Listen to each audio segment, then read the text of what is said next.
Assalamualaikum warahmatullahi wabarakatuh.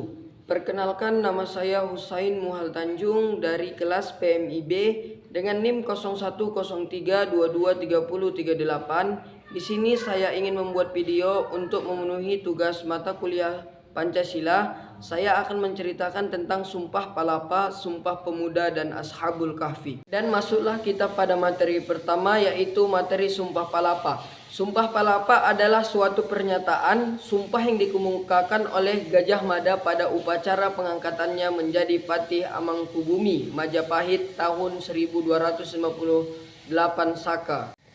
Dan pada saat itu ia mengikrarkan Sumpah Palapa yang berbunyi, Sira Gajah Mada Pepatih Amangkubumi Tan Ayun Amukti Palapa, Sira Gajah Mada, lamun huwus kalah Nusantara, ingsun amukti palapa. Lamun kalah ring gurun, ring seram Tanjung Pura, ring haru, ring pahang, dem ring Bali, Sunda Palembang, tumasik samana ingsung amukti palapa. Dari isi sumpah itu, usaha yang dilakukan oleh Gajah Mada dalam mewujudkan isi sumpahnya yaitu dengan cara melakukan penaklukan melalui serangan militer. Penaklukan awalnya dijalankan pada tahun 1339 Masehi menuju tanah Melayu Sumatera yang dipimpin oleh Aditya Warman. Setelah kemenangan Majapahit dalam penaklukan di tanah Melayu Sumatera, Ratu Tribuana Tunggang Dewi berencana untuk melakukan penyerangan kerajaan Bendahulu di Bali.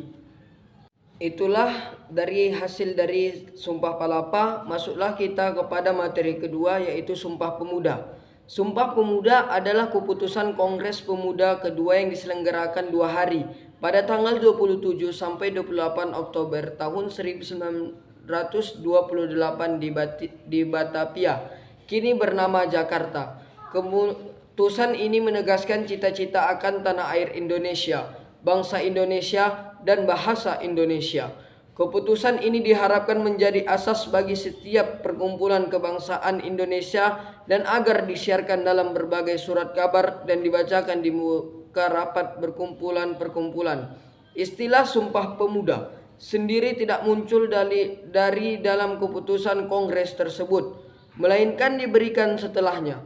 Berikut ini adalah bunyi ketiga keputusan Kongres tersebut sebagaimana tercantum pada parasti di dinding Museum Sumpah Pemuda. Dan pada kesempatan itu, para pemuda membuka rapat pada tanggal 27 dan 28 Oktober 1928 di negeri Jakarta. Suzana mendengar segala isi-isi pidato dalam pembicaraan ini. Kerapatan lalu mengambil keputusan. Pertama, kami putra dan putri Indonesia mengaku bertumpah darah yang satu, tanah air Indonesia. Kedua, kami putra dan putri Indonesia mengaku berbangsa yang satu, bangsa Indonesia. Kami dan putra-putri Indonesia menjunjung bahasa persatuan, bahasa Indonesia. Rumusan Kongres Sumpah Pemuda ditulis oleh Muhammad Yamin pada secarik kertas yang disodorkan kepada Sogando ketika Mr. Sunario tengah berpidato pada sesi terakhir Kongres sebagai utusan kepanduan, sambil berbisik kepada Sugando, "Ik hebben eleganter formulerings for the resolutions." Saya mempunyai satu formulasi yang lebih elegan untuk keputusan Kongres ini. Yang kemudian Sugando membuhi para setuju pada secarik kertas tersebut. Kemudian diteruskan kepada yang lain untuk para setuju juga. Sumpah tersebut awalnya dibacakan oleh Sugando yang kemudian dijelaskan panjang lebar oleh Muhammad Yamin. Setelah materi Sumpah Palapa dan Sumpah Pemuda, masuklah kita kepada materi Ashabul Kahfi.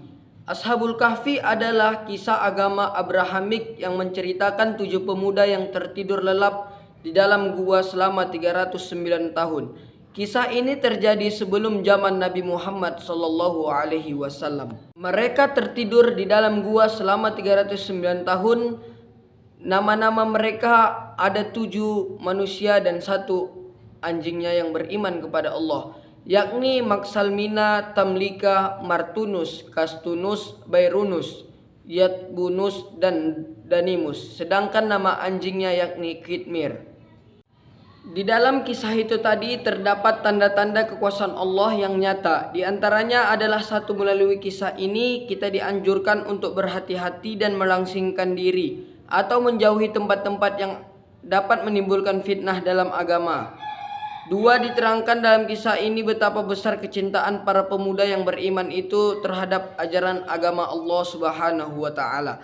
Disebutkan di dalam kisah ini betapa luasnya akibat buruk dari kemudaratan dan kerusakan yang menimbulkan kebenaran dan upaya meningkatkannya. Faedah lain dari kisah ini bahwasanya bertanya kepada orang yang tidak berilmu tentang suatu persoalan atau kepada orang yang tidak dipercaya adalah perbuatan yang dilarang. Hanya inilah saja yang dapat saya sampaikan dari 3 materi tersebut. Kalau ada kekurangan saya mohon maaf. Billahi taufik wal hidayah. Wassalamualaikum warahmatullahi wabarakatuh.